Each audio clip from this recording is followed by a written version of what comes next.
دسمبر کی ٹھٹھرتی ہوئی رات تھی۔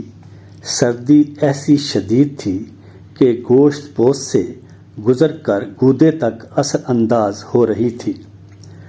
بلوچستان کے دیہات کے ایک چھوٹے سے اسٹیشن پہ ٹرین ذرا سی دیر کو ٹھہری۔ ٹرین سے صرف ایک ہی مسافر اترا۔ رات 12 بجے سے زائدہ کا وقت ہوا تھا۔ اس چھوٹے سے اسٹیشن پر کوئی ذی روح موجود نہیں تھا۔ مسافر ٹوٹے پھوٹے پلیٹ فارم پہ کھڑا ہو کر پریشانی سے ادھر ادھر دیکھنے لگا۔ وہاں سے کچھ فاصلے پہ ایک ریلوے کوارٹر کے برآمدے میں جلنے والے بلب کی ہلکی ہلکی روشنی وہاں تک آ رہی تھی۔ اس سے بجائے روشنی کے ایک پر اسرار سا ماحول بن رہا تھا۔ مسافر کچھ دیر آنکھیں پھاڑ کر ادھر ادھر دیکھتا رہا، پھر بیگ کندھے پر لٹکا کے ایک طرف چلنے لگا۔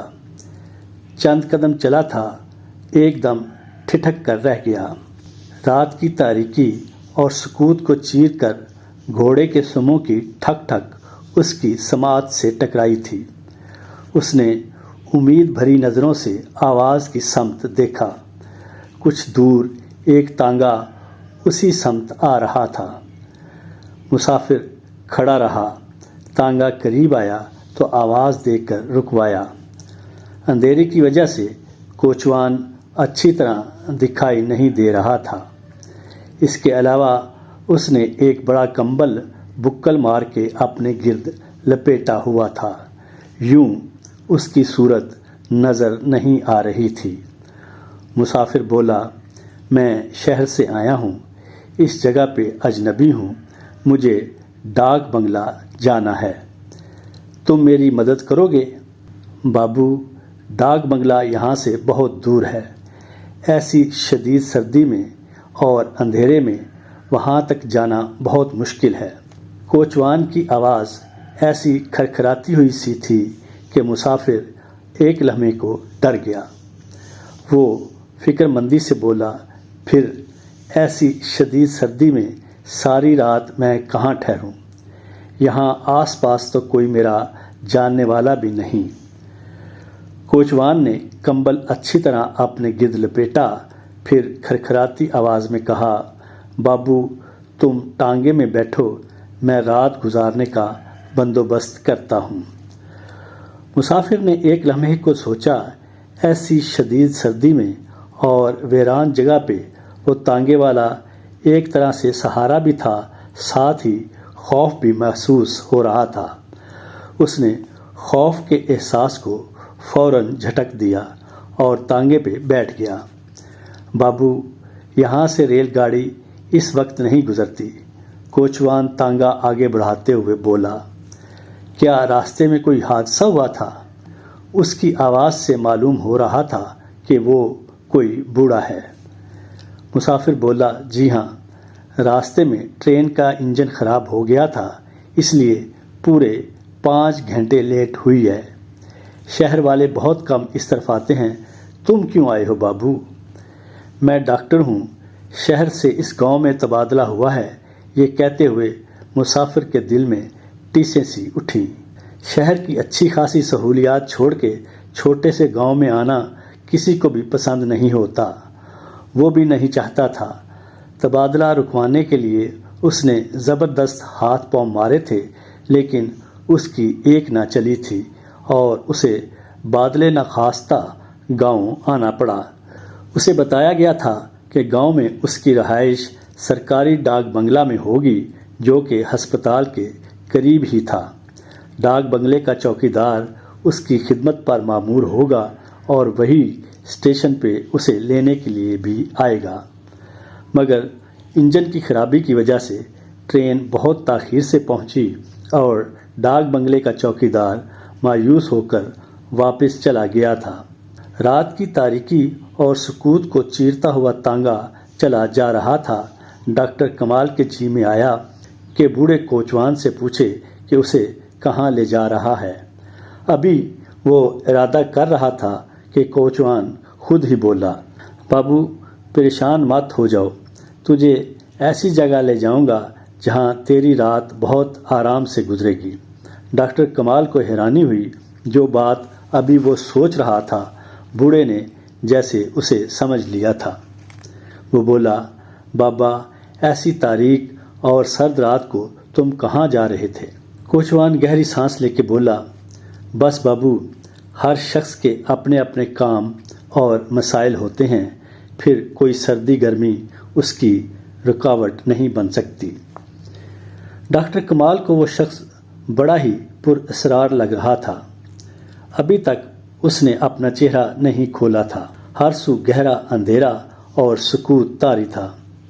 بس تانگے کی ٹھک ٹھک تھی اور کبھی کبھی ان کی باتیں تھیں۔ بڑی دیر چلنے کے بعد دور سے کچھ روشنیاں دکھائی دیں۔ مسافر نے ڈرتے ڈرتے غور سے دیکھا، پتہ چلا کسی آبادی کے آثار تھے۔ جوں جوں تانگا آگے بڑھتا رہا، اندھیرے کی چادر میں روپوش مکان دکھائی دینے لگے۔ ذرا ہی دیر بعد وہ ایک آبادی میں داخل ہوئے۔ اس آبادی کے شروع میں ہی ایک الگ تھلگ مکان نظر آ رہا تھا۔ مکان کے اندر کوئی روشنی دکھائی نہیں دے رہی تھی۔ بوڑھے کوچوان نے ڈاکٹر کمال کو نیچے اترنے کا اشارہ کیا۔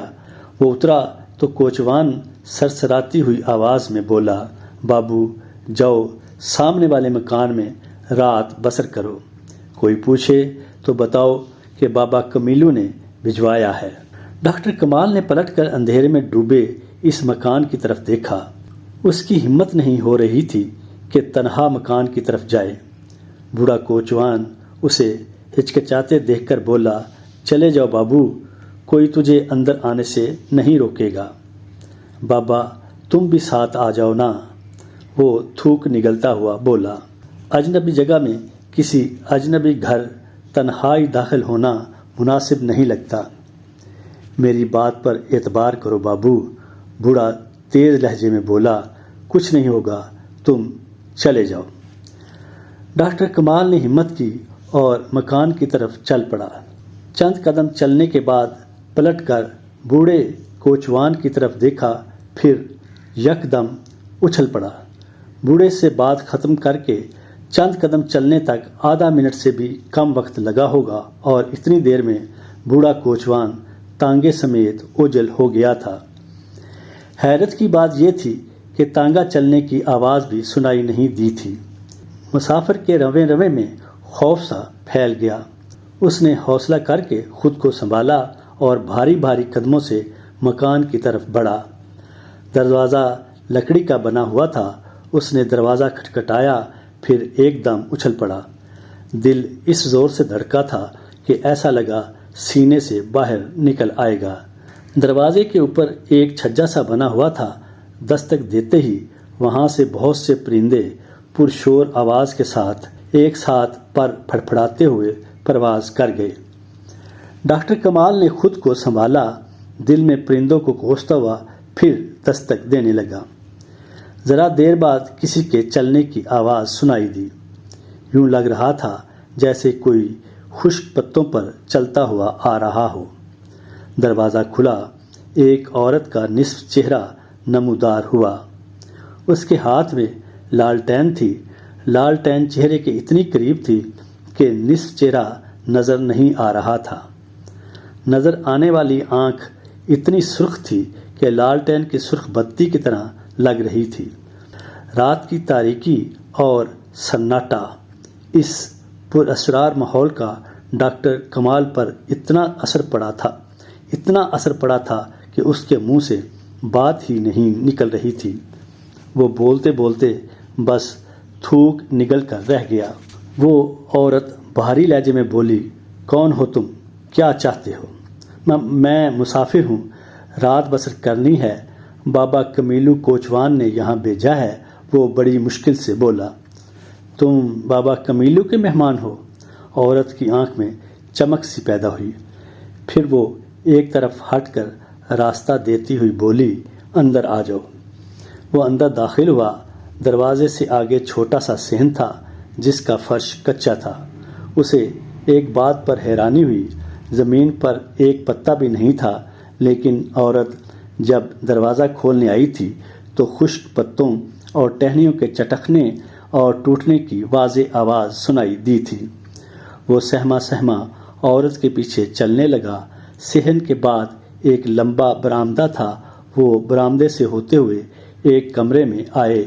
کمرے میں پہلے سے ہی ایک مٹی کا دیا روشن تھا۔ بجلی اس پورے علاقے میں نہیں تھی۔ اجنبی، تم یہاں ٹھہرو، میں آتش دان گرم کرنے کا بندوبست کرتی ہوں۔ عورت یہ کہہ کر جواب کا انتظار کیے بغیر ہی باہر چلی گئی۔ ڈاکٹر کمال نے ابھی تک اسے غور سے نہیں دیکھا تھا۔ ذرا دیر بعد وہ لکڑیوں کا ایک گٹھا لیے اندر آئی۔ کمرے کے ایک کونے میں آتش دان تھا۔ اس نے لکڑیاں ڈال کے آگ جلائی۔ تب ڈاکٹر کمال لڑکی کا جائزہ لیتا رہا۔ اس کی عمر 30 سال سے کم لگتی تھی، یعنی بھرپور جوان عورت تھی۔ چہرہ بھی قبول صورت تھا۔ موٹی موٹی آنکھوں میں ایک تڑپا دینے والی اداسی تھی۔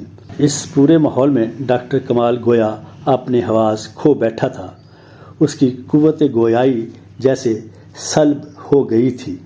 آتش دان گرم ہوا تو عورت بولی، تم گرم ہو جاؤ، میں تب تک تمہارے لیے چائے بنا کر لے آتی ہوں۔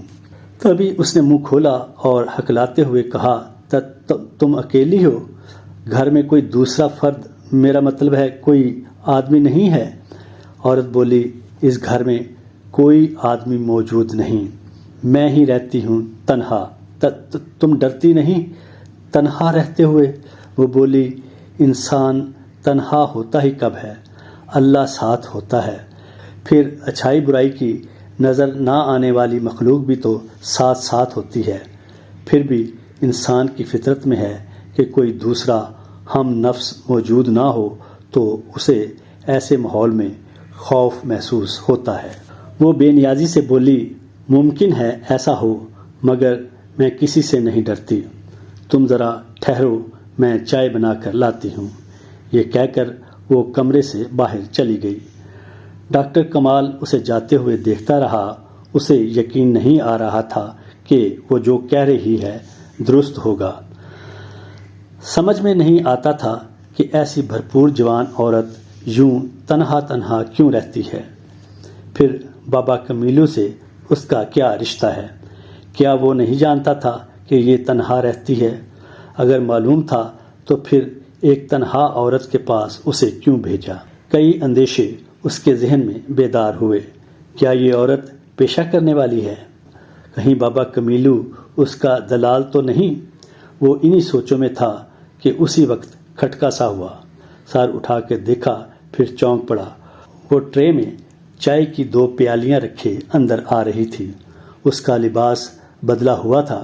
پہلے بھاری سا لباس تھا، اب بڑا ہی نفیس اور خوبصورت لباس پہنے ہوئے تھی۔ لباس ایسا تنگ اور مختصر تھا کہ اس کا جوان بدن چھپتے چھپتے بجلیاں گرا رہا تھا۔ وہ پاس آ کر ایک پیالی اسے تھما کر آتش دان کے قریب بیٹھ گئی۔ ڈاکٹر کمال کا دل زور زور سے دھڑکنے لگا تھا۔ ذہن میں بیدار ہونے والے اندیشے حقیقت لگ رہے تھے۔ اجنبی، تم گاؤں کے تو نہیں لگتے ہو، کون ہو تم اور اتنی رات گئے کیوں بھٹک رہے ہو؟ ڈاکٹر کمال نے اپنے بارے میں بتایا، پھر کہا، ایک بات میری سمجھ میں نہیں آئی، یہ بابا کمیلو کون ہے؟ اس کا تمہارے ساتھ کیا رشتہ ہے؟ تجھے اس سے کیا غرض؟ آرام سے رات گزارو اور اپنا رستہ لو۔ تم میرے ساتھ اتنی ہمدردی کر رہی ہو، پھر مہربانی کر کے یہ الجھن بھی دور کر دو۔ وہ گہری سانس لے کر بولی، بابا کمیلو بڑا ہی دکھی اور حالات کا ستایا ہوا ہے۔ اس کی ایک بیٹی تھی امینہ، جوان تھی، خوبصورت تھی، ظالموں نے اسے مار ڈالا۔ تب سے بابا کمیلو کی دنیا اجڑ گئی ہے۔ اسے کسی دم قرار نہیں، بس تانگا لیے دن رات چلتا رہتا ہے۔ پلیز ادھوری بات سنا کے میرے تجسس کو نہ بڑھاؤ۔ یہ ظالم کون تھے؟ انہوں نے امینہ کو کس لیے مار ڈالا؟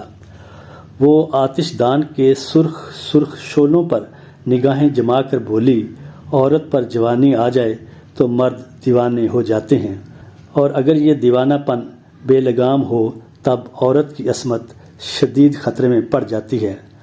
امینہ غریب ماں باپ کی بیٹی تھی۔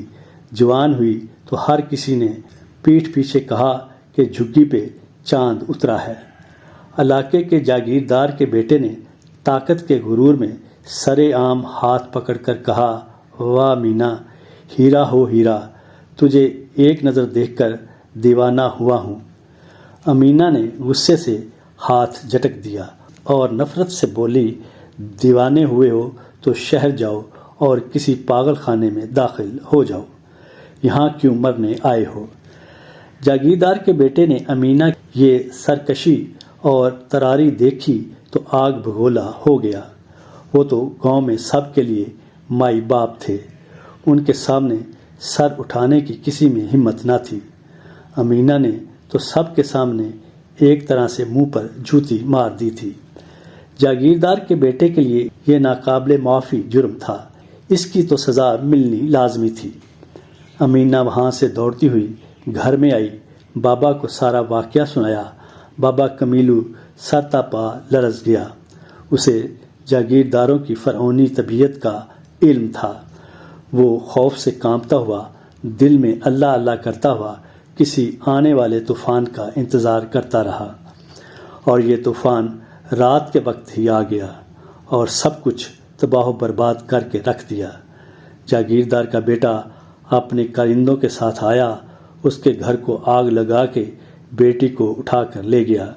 بابا کمیلو بوڑھا تھا، اکیلا تھا، کیا کر سکتا تھا؟ ذرا سی مزاحمت کی تو کسی نے بڑے زور سے اس کے سر پہ ڈنڈا دے مارا اور وہ کچھ بھی کرنے کے قابل نہ رہا۔ ہوش میں آ کر دیکھا اس کی دنیا اجڑ گئی تھی۔ وہ چیختا چلاتا گالیاں دیتا ہوا جاگیردار کی حویلی کی طرف دوڑ پڑا۔ لوگوں نے اسے روکنا چاہا کیونکہ ظالموں سے مقابلے کی ہمت کسی میں نہیں تھی، لیکن بابا کمیلو پہ ایک پاگل پن سوار تھا۔ وہ للکارتا ہوا حویلی کی طرف جانے لگا۔ چنانچہ اس کا انجام یہ ہوا کہ ان ظالموں نے بابا کمیلو کو مار مار کے حویلی سے باہر پھینک دیا۔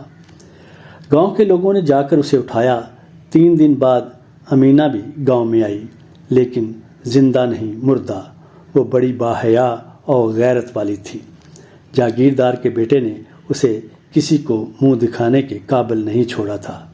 اسے موقع ملا تو وہ بھاگی اور کسی کے پکڑنے تک حویلی کے بالا خانہ کی کھڑکی سے منہ کے بل چھلانگ لگا کے اپنی جان دے دی۔ آتش دان میں لکڑیاں جل کر ختم ہو گئی تھیں، سرخ سرخ انگارے دہک رہے تھے۔ بابا کمیلو اور امینہ کی داستان ختم ہوئی تو مسافر بولا، بابا کمیلو کے ساتھ بڑا ظلم ہوا، تم نے اپنے بارے میں نہیں بتایا، تمہارا اس سے کیا رشتہ ہے اور اس طرح تنہا کیوں رہتی ہو؟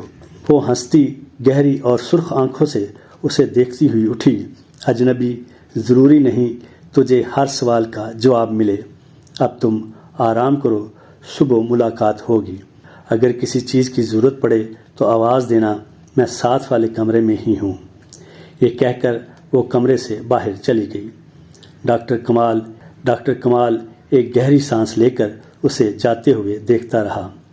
اسٹیشن سے یہاں تک اسے قدم قدم پر پراسرار حالات کا سامنا کرنا پڑا تھا۔ اسے یہ سب ایک ڈراؤنے خواب کی طرح لگ رہا تھا۔ کچھ دیر بعد وہ آتش دان کے پاس سے اٹھا اور بستر پر لیٹ گیا۔ مٹی کے دیے کی دھیمی دھیمی روشنی رات کی تاریکی سے لڑ رہی تھی۔ وہ آنکھیں بند کیے ابھی سونے ہی والا تھا، ایک دم ہڑبڑا کر اٹھ بیٹھا۔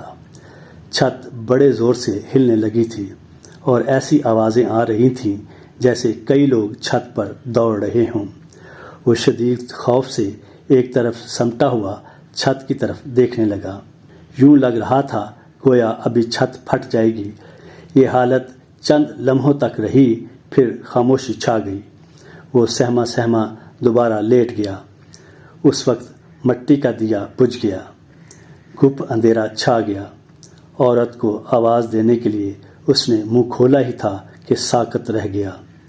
اس کمرے میں کسی کے خشک پتوں پر چلنے کی آواز سنائی دی۔ اس نے اندھیرے میں آنکھیں پھاڑ پھاڑ کے دیکھا، کچھ بھی نظر نہیں آیا۔ کون ہو؟ اس کے لبوں سے اتنی سی بات پھسلی۔ چلنے کی آواز پھر ایک دم بند ہوئی۔ اسی وقت مٹی کا دیا پھر سے روشن ہوا۔ اس نے غور سے دیکھا، کمرہ پہلے جیسی حالت ہی میں تھا۔ وہ ڈرا ڈرا سا لیٹ گیا۔ دوسرے لمحے پھر چونک کر اٹھ بیٹھا۔ کہیں دور بہت سے کتوں کے بھونکنے کی آواز آ رہی تھی، اور یہ آواز لمحہ بلمحہ قریب آتی جا رہی تھی۔ وہ بستر سے اٹھا۔ ایک طرف کھڑکی تھی، وہ کھڑکی کے پاس آیا اور پٹ ذرا سا کھول کر باہر دیکھا۔ باہر نظر جاتے ہی شدید حیرانی سے وہ اچھل پڑا۔ اس پورے علاقے میں اندھیرا چھایا ہوا تھا، لیکن اس مکان کے احاطے کے اندر روشنی پھیلی ہوئی تھی۔ کمرے کی کھڑکی جس طرف کھلتی تھی وہ مکان کا پچھواڑا تھا۔ چھوٹے سے صحن کے بعد احاطے کی ٹوٹی ہوئی دیوار نظر آ رہی تھی۔ وہاں سے دور دور تک ایک وسیع میدان تھا جہاں سے کتوں کے بھونکنے کی آواز آ رہی تھی۔ ڈاکٹر کمال نے دیکھا بہت سے کتے بھونکتے ہوئے اس کی طرف آ رہے ہیں۔ یوں لگ رہا تھا وہ کسی شے کے لیے آپس میں لڑ رہے ہیں۔ یکایک وہ اچھل پڑا، شدید خوف سے، جیسے خون اس کی رگوں میں منجمد ہو گیا۔ کتے کے منہ میں 2 انسانی سر تھے اور سارے کتے ان سروں کے لیے بھونکتے ہوئے لڑ رہے تھے۔ وہ اسی طرح بھونکتے ہوئے احاطے کی ٹوٹی ہوئی دیوار کے قریب آ گئے۔ احاطے کے اندر کی پرسرار روشنی ان پر پڑ رہی تھی۔ اسی وقت ایک بھیانک چیخ بلند ہوئی۔ یہ چیخ ایسی خوفناک اور لرزہ خیز تھی کہ کتے بھی بھونکنا بھول گئے تھے۔ دونوں انسانی سر کتوں کے منہ سے نیچے گر پڑے۔ اچانک ایک طرف سے مٹی کا بگولا اٹھا جس نے کتوں کو چھپا لیا۔ یہ حالت ذرا سی دیر کے لیے تھی۔ جب مٹی کا غبار چھٹ گیا تو ایک دل دہلا دینے والا منظر دکھائی دیا۔ وہاں کتوں کا نام و نشان موجود نہیں تھا۔ ان کی جگہ 2 بالکل ننگے انسانی جسم ایک دوسرے سے گتھم گتھا نظر آ رہے تھے۔ دونوں جسم بغیر سر کے تھے۔ کچھ دیر پہلے کتوں کے منہ میں دبے ہوئے سر زمین پہ پڑے ہوئے تھے۔ دونوں سربریدہ جسم لڑتے ہوئے احاطے کی ٹوٹی ہوئی دیوار سے اندر داخل ہوئے۔ خوف سے ڈاکٹر کمال ساکت رہ گیا تھا۔ اس کے ہر مسام سے پسینہ چشمے کی طرح بہہ رہا تھا۔ اس نے چاہا عورت کو آواز دے، لیکن زبان تالو سے چپک گئی تھی۔ بس وہ کسی آسیبی طاقت کے زیر اثر اس بھیانک منظر کی طرف دیکھتا جا رہا تھا۔ دونوں سرکٹے جسم ابھی تک گتھم گتھا تھے۔ ایک جسم بڑا ہی کمزور تھا، اس کی ہڈیاں بھی واضح نظر آ رہی تھیں، کسی بوڑھے شخص کے جسم کی طرح لگ رہا تھا، جبکہ دوسرا بدن مضبوط اور گوشت پوست سے بھرا ہوا تھا۔ کبھی ایک نیچے ہوتا، کبھی دوسرا، مگر زیادہ تر مضبوط جسم حاوی ہو رہا تھا۔ اسی وقت مکان کے اندر سے کسی عورت کے رونے اور فریاد کرنے کی تیز آوازیں ابھریں۔ ایسا لگ رہا تھا کوئی عورت خود کو کسی کی گرفت سے چھڑانے کے لیے کوشش کر رہی ہے۔ عورت کی آواز کے ساتھ ساتھ وہی بھیانک چیخ دوبارہ بلند ہوئی، اور ایک سر اڑتا ہوا گیا اور کمزور جسم کی گردن پہ بیٹھ گیا۔ جب جسم اور سر مل گئے تب اس نے دوسرا مضبوط جسم دونوں ہاتھوں میں بلند کیا اور بڑے زور سے زمین پر دے مارا۔ سر کٹا بدن جوں ہی زمین سے ٹکرایا، ایک اور لرزا دینے والی اور خوفناک چیخ اس رات کے سکوت کو چیرتی ہوئی بلند ہوئی، اور وہ جسم زمین پر تڑپنے لگا۔ اس کے ساتھ ساتھ کٹا ہوا سر بھی تڑپنے لگا۔ اس سے ڈراؤنی اور درد بھری چیخیں بلند ہونے لگیں۔ پھر اسی طرح چیختے چلاتے وہ سر ایک طرف لڑکتا ہوا گیا اور نظروں سے اوجھل ہو گیا۔ کٹے سر کے غائب ہوتے ہی اس کا جسم بہت زور سے اوپر اچھلا اور زمین پر گر کر دھماکے سے پھٹ گیا۔ پھر اس میں سے آگ کے شعلے بلند ہونے لگے۔ سالم جسم پلٹ کر مکان کی طرف آنے لگا۔ ڈاکٹر کمال کو لگا جیسے وہ اس کی طرف ہی آ رہا تھا۔ جوں جوں وہ قریب آ رہا تھا اس کی شکل واضح ہوتی جا رہی تھی، اور جب وہ سین سے گزر کر کھڑکی کے سامنے آیا تو شدید خوف اور تعجب سے اس کے ہوش باقی نہ رہے۔ وہ چکرا کر فرش پر گر گیا اور بے ہوش ہو گیا۔ اس کی طرف آنے والا شخص بابا کمیلو تھا۔ اسے آہستہ آہستہ ہوش آتا جا رہا تھا۔ سر بہت ہی بھاری لگ رہا تھا، ساتھ ہی شاید سردی سے اس کا بدن کانپ رہا تھا۔ اس نے آنکھیں کھول کر سر گھما کر ادھر ادھر دیکھا۔ صبح کے وقت کی ہلکی ہلکی روشنی پھیلی ہوئی تھی۔ اس ذرا سی روشنی میں اس نے غور سے جگہ کی طرف دیکھا۔ وہ ایک بہت ہی پرانا اور بوسیدہ کمرہ تھا۔ چھت اور دیواریں جگہ جگہ سے کٹی پھٹی اور جلی ہوئی تھیں۔ جا بجا مکڑی کے جالے لٹک رہے تھے۔ ایسا لگ رہا تھا کہ برسوں تک کوئی انسان اس مکان میں نہیں آیا۔ فرش مٹی کا تھا اور وہ اسی فرش پر لیٹا ہوا تھا۔ اس نے چند ثانیے تک یہ منظر اور اپنی حیات گزاری پر غور کیا، پھر ایک دم اچھل پڑا۔ رات کے واقعات آنکھوں کے سامنے پھرنے لگے۔ اس کا دل زور زور سے اچھلنے لگا، جیسے ابھی سینے کی دیواریں توڑ کر باہر آ جائے۔ وہ جھٹکے سے اٹھا اور تیز تیز قدم اٹھاتا اس ٹوٹے ہوئے کمرے سے باہر آنے لگا۔ باہر ایک لمبا سا برآمدہ تھا جس کی حالت کمرے سے بھی بدتر تھی۔ وہ اس برآمدے سے گزرتا ہوا کھلے صحن میں آیا۔ وہاں احاطے کی دیوار بھی جا بجا ٹوٹی ہوئی تھی۔ وہ اسی ٹوٹی ہوئی دیوار سے ہوتا ہوا باہر آ گیا۔ اس جگہ سے کچھ دور اسے مکانات نظر آنے لگے۔ وہ تیز تیز چلتا ہوا خوف سے پیچھے مڑ مڑ کر دیکھتا ان مکانات کی طرف جانے لگا۔ صبح کا وقت تھا، شدید سردی کی وجہ سے ابھی لوگ گھروں سے نہیں نکلے تھے۔ ذرا دیر بعد وہ اس آبادی کے قریب پہنچا۔ اسے ہمت نہیں ہو رہی تھی کہ کسی دروازے پر دستک دے۔ اسے یہ سارا علاقہ آسیبی اور طلسمی لگ رہا تھا۔ وہ ایک مکان کے سامنے سے گزر رہا تھا، اسی وقت ایک شخص دکھائی دیا۔ وہ خچر پر سامان لادے مکان سے باہر نکل رہا تھا۔ ڈاکٹر کمال پر نظر پڑی تو حیرانی سے اس کی طرف دیکھنے لگا۔ ڈاکٹر کمال اس کے قریب گیا اور سلام کر کے بولا، چچا میں یہاں اجنبی ہوں، ڈاک بنگلے تک میری رہنمائی فرما دیں۔ وہ شخص بولا، ڈاک بنگلہ قریب ہی ہے، اس گلی میں سیدھا آگے جا کر دائیں طرف مڑیں، وہاں ایک تالاب کے کنارے سفید رنگ کی عمارت ہے، وہی ڈاک بنگلہ ہے۔ ڈاکٹر کمال بے یقینی سے شخص کے بتائے ہوئے راستے پر چلنے لگا۔ کچھ آگے جا کر سیدھی گلی میں ایک راستہ دائیں طرف جانے لگا۔ وہ اس راستے پر تھوڑا سا دور چلا تھا، دور سے ہی تالاب اور سفید عمارت دکھائی دینے لگی۔ وہ حیرت و مسرت سے اچھل پڑا۔ اسے یقین نہیں آ رہا تھا، اتنا قریب ہی تو تھا ڈاک بنگلہ، اور وہ رات بھر بھٹکتا رہا۔ رات کا خیال آتے ہی اس کے رونگٹے کھڑے ہو گئے۔ اس نے ایک جھرجھری سی لی، پھر تیز تیز چلتا ہوا ڈاک بنگلے کے دروازے پر آیا اور زور زور سے دروازہ بجانے لگا۔ ذرا دیر بعد کوئی شخص اندر سے بڑبڑاتا ہوا آیا اور دروازہ کھول دیا۔ اپنے سامنے ایک اجنبی کو دیکھ کر سوالیہ نظروں سے دیکھنے لگا۔ ڈاکٹر کمال نے اپنا تعارف کروایا۔ دروازہ کھولنے والا وہی تھا جو اس کی خدمت پر مامور تھا۔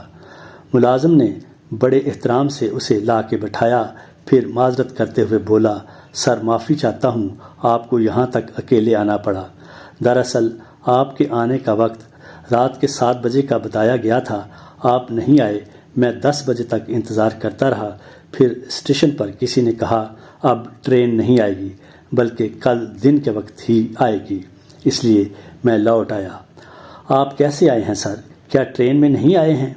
ڈاکٹر کمال نے کہا، میں ٹرین میں ہی آیا ہوں، راستے میں انجن خراب ہونے کی وجہ سے 5-6 گھنٹے لیٹ ہوئی۔ میں یہاں اسٹیشن پر اترا تو آدھی رات کا وقت تھا۔ آپ آدھی رات کو یہاں پہنچے ہیں؟ ملازم اس کی بات کاٹتے ہوئے شدید حیرانی سے بولا، پھر صبح تک آپ کہاں ٹھہرے تھے؟